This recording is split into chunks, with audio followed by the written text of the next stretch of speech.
What's up, superfans? It is Fit Nerd from Superheroes Ultimate. Welcome to another episode of Heroes Finest, where we review, reveal, and discuss all of the latest and the greatest in the superhero realm. Wandavision Episode 5 is getting closer and closer to revealing the mutants, the X-Men, in the Marvel Cinematic Universe. Thank you for joining in and watching. Thank you. We just hit 10,000 subscribers. We could not do this without you. So thank you from the bottom of my nerd heart. Thank you for joining and subscribing to our channel. Now, without further ado, warning. This is your final warning. There will be spoilers about WandaVision. If you have not seen the episode, then pause this video, give us a like, hit the subscribe button, and come back to it later, because, man, it's about to go down. Start out the episode in the 80s, where the twins are now babies. They're toddlers, and they're crying. And there's a really weird scene where Scarlet Witch actually tries to calm them down, or actually put them to sleep using her powers, but they do not work. Her powers don't work in this instant, which means to tell me that she is not in control of her own powers. And in reality, pun intended, in this reality, she may actually be also one of the prisoners alongside all the other people within what we now call the Hex. And this explains a lot of why we're seeing hexagons all over the show, is because this is actually, when she uses her powers in the comics, they're called hexes, or she is going to hex someone. In one of the previous scenes where Sword is discussing about the perimeter of this pocket dimension of sorts, it's actually in a hexagon shape. Now I believe more than ever that Agnes is Aunt Agatha, which is actually a teacher to Scarlet Witch, in which she learns how to use her powers. And as I stated in last week's episode, that scene where she is actually in the car and she's dressed up as a witch, it's even more proof that she is in fact Aunt Agatha. And in this episode, when she comes to help out with the babies, she says Auntie Agnes is now here. Shortly after this, then we get an intro to this new episode in the 80s theme, in which the song says, "We're making it up as we go along." Now, this is a big possibility that Wanda is in fact not in control of not only her powers, but herself, as Wanda Maximoff isn't really there. And I'll explain a little bit more why I don't believe that this is actually even Wanda to begin with. And also the reason why Aunt Agatha and Auntie Agnes is there in the first place is that she is also one of the victims in this whole story. I believe that she's actually there to help control the illusion or vision, WandaVision, which now makes more sense in the title of the series, which is Wanda's Vision, not that it's Wanda and Vision. Then we get a brief history lesson on their origins, or who their parents were, which is Irina and Oleg Maximoff, that died when Pietro and Wanda were the age of 10. In order for them to get revenge, they volunteered at Hydra in one of their projects, which unleashed their powers. Their powers were not given by the stones, they were unleashed by the stones. Now, as far as their parents are concerned, these names don't really sound familiar except for the last name. In order to explain better about their parents, we have to go back to Classic X-Men issue number 12, to which we get two characters called Max and Magna Ironheart, which during these times they secretly had to get married, and when they secretly got married, they forgerized their identities and changed their identities. Now, one of the names may sound familiar, as Max Ironheart changed his name to Eric Lyncher, which we all know Eric Lyncher is Magneto. Now, Max and Magna had a daughter during these times named Anya, and in this issue we have villagers that came out of spite because the two were not actually allowed to be married, and they found out and set a blaze to their home and tried to kill them.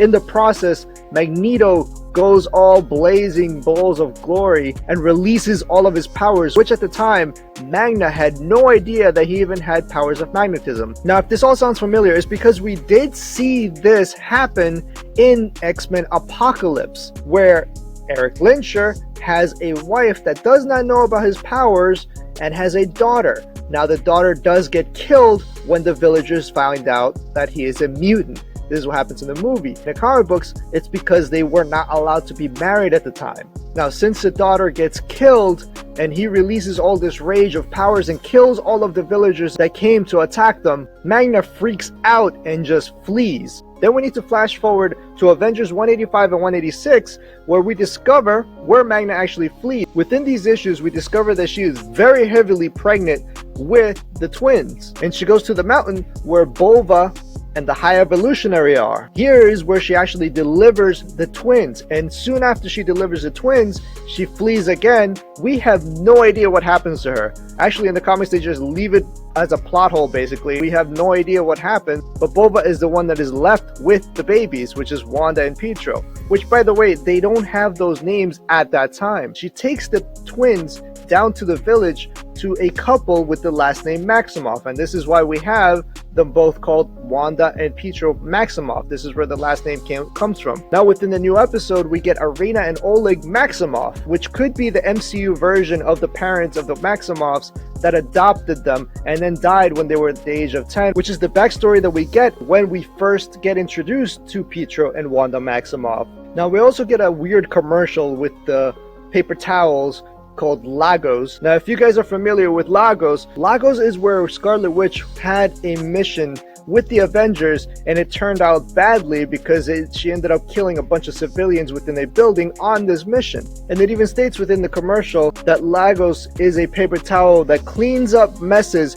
you didn't mean to. Now, of course, we all know she didn't mean to kill all of these civilians. Now, she was trying to control the explosive that was on Crossbones within a crowded area, but when she yanked him off into the building, she did do a lot of devastation where many civilians did lose their lives. We also finally discover what happened to Vision's body, which was totally decimated and being dissected like a frog in a lab.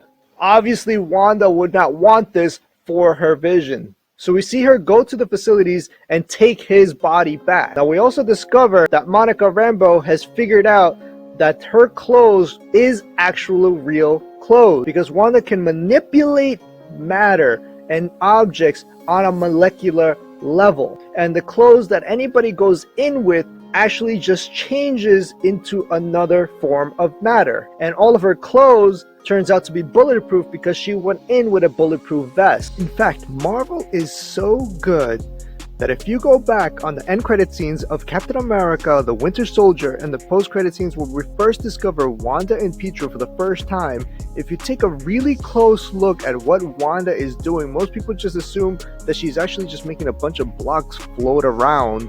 She's actually changing them on a molecular level. If you really pay attention to the cubes, she combines two cubes into one, and the one that she's not concentrating on actually falls off. This actually showed us all the way since the beginning of the very first appearance in the MCU that Wanda Maximoff's powers can change physical objects. Now, with us finding out this information, then we also get the scene where the dog dies, where Wanda states that she cannot bring people back from the dead, that there are limitations and some things are forever. Now, technically, if she has Vision's body, she can bring his body all back up and whole again, because all the molecules are technically still there, and we know that she can manipulate all molecules down to the atoms, which means she can bring back his body. Now we're left with the question of how is this possible that Vision is back and his conscience is also back? Well, if we go back into Infinity War, they do state that she has a similar signature. Her energy, her powers have a similar energy or signature to the Mind Stone itself, and we all know that she can destroy the Mind Stone. Now, if she can destroy it, she can also collect molecules or atoms from the universe of the Mind Stone and bring them back whole, which means she brought back the actual Mind Stone back to Vision's forehead. And the reason why I believe that Vision really is back and actually does have the Mind Stone in his forehead, if you go back to Avengers Endgame, where Thanos says, "I used the stones to destroy the stones," down to atoms, which means to say that the atoms of the Mind Stone are still floating around the universe, and we're starting to see how powerful Wanda really is, that she can warp and manipulate molecules, that she can possibly get all of the molecules from the universe, reconstruct the Mind Stone, and reconstruct Vision's body, which technically brings him back to life. Now, the only reason why she can bring back Vision back to life is because technically he's not a human. He is a synthezoid, which is a programming. Infinity War, when Shuri was actually inspecting inside of his actual mind, that it's all a big program, a very complex program that is very difficult, but we all know that Bruce Banner and Tony Stark were able to read this type of programming. Now, if we consider all those facts and put them together, technically, yes, this is actually Vision, this is actually his body, this is actually the reconstructed Mind Stone in his mind, and we get proof of this when he was talking to his co-worker. He was actually able to use his powers and unfilter and unlock his co-worker's mind from Wanda's powers. And the only way he can do this is by using the Mind Stone. So there's a good chance that Vision isn't actually a zombie, and yes, Vision is actually back. So let's talk about the drone attack that was sent in by Sword Director Hayward. Hayward is kind of a fishy guy, because I think he's actually one of the guys that's actually working for Mephisto, for the main reason that when the drone was in there, he had known that he had weaponized it and actually tried to dispose of Wanda Maximoff. So since he tried to kill her, that means to tell me that there's more than one villain working amidst all this. So we could have the villain that's already possessed Wanda Maximoff. We also have another villain, Mephisto, which is also fighting against him because he's the only one that actually poses a threat to him. Now let's go to the warning scene where she confronts Sword by leaving the Hex zone and warning them to leave her alone. Now this is where a lot of red flags came up in my head, and I'm like, wait, she wants to stay in there, she already has what she wants, and no one will ever take it from her again.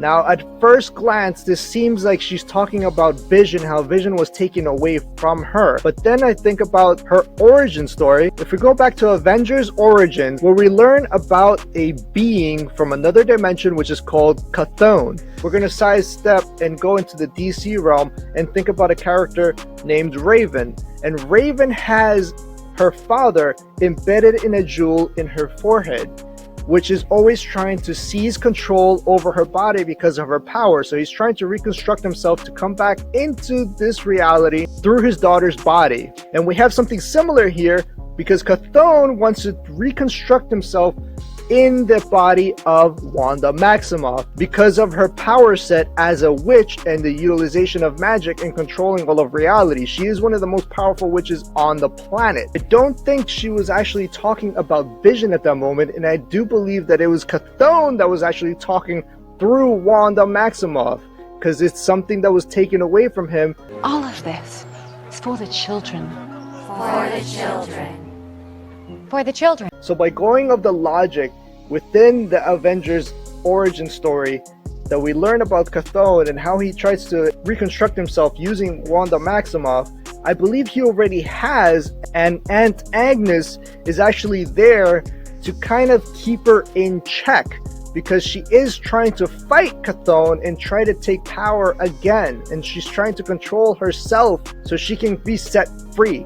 And Chthon is stopping her from doing so. And then we get the last bit of the episode, which actually blew my mind, how they introduced Quicksilver once again. Now, it's not the original Quicksilver that we saw in Age of Ultron, because if you go back to the scene where she states about Sparky, she cannot bring the dead back. Some things are forever. And then the kids say, but he's family. And then Vision comes in and says, bring who back? Now, if it's Chthon pulling all the strings, he is utilizing her powers to bring back her brother from another universe, hence the breaking of the multiverse, which means this is actually Pietro. This is actually the X-Men version of the Quicksilver that we already know, which basically just tied in and canonized all of the X-Men movies that we've already seen. Now, the way that this can actually tie in and actually makes a lot of sense is because, one, They are in the era of the 80s, and during the era of the 80s, this is actually how he looked like in the X-Men universe, where he broke out his father, Magneto. Now, we already know that this version of Quicksilver has already met his father, which is Michael Fassbender, within the timeline of the 80s. Which means in another universe where Professor Xavier and Wolverine and Quicksilver were breaking out Magneto. Now, this makes a lot of sense that they just connected the X-Men universe, and now there's a strong possibility that we will see the Michael Fassbender Magneto as their father, because he is coming from the era where Evan Peters is Quicksilver. Now, we know that S.W.O.R.D. already attacked Scarlet Witch, and that they are going to attack in future episodes, thanks to the previews that we've seen for future episodes, that they're going to ram a bunch of trucks through the Hex, that it may be a possibility that Magneto is going to show up and save them. Now, within the issue of Avengers Origins, where we learn that Scarlet Witch and Chthon is trying to take over her body and reconstruct himself, this is also the issue where Magneto comes in to save Quicksilver and Scarlet Witch. Now, at the time within the comic, he did not know that these were his kids, which could be the same basis over here, except that this version of Quicksilver already knows that Magneto is actually their father. And the very last line that Quicksilver says to Vision is, "Who's the popsicle?" And that's because he is already dead, and he apparently knows that he has died already. So it could be a possibility that in his reality or his universe, wherever he got sent from, because of Chthon, Vision died in that universe as well. So what do you guys think? This is some craziness happening in the MCU right now, and they just canonized the X-Men within the MCU. And it could be that the repercussions of her messing with reality, that now that universe will kind of become part of this MCU, which means that the X-Men that we know from First Class, the ability to come into the MCU because of these circumstances, which would be totally freaking awesome, because we are actually getting the X-Men that we are familiar with in the MCU. What do you guys think? This is some mind-blowing stuff with a lot of referencing to the source material in the comics. What are some of your theories of who the true villain is? My money's on Chthon now. There you guys have it. Episode 5 is enormously awesome. Probably my most favorite episode of the series by far, just because of the connection to the X-Men. And I can't wait to see when she actually meets her father, Magneto, because of the tweet that she released not too long ago, that there is going to be a reveal on a Luke Skywalker scale. Now, the only Luke Skywalker scale of a reveal is her father. So, here comes Magneto, here comes the X-Men. Bring on the mutants. Until the next superfans, you know what to do. Hit the like button, hit the subscribe button, and if you guys want to show some support for the channel, check out our shop where you can get some cool apparel and collectibles. Until the next superfans, this is Fit Nerd, over and out.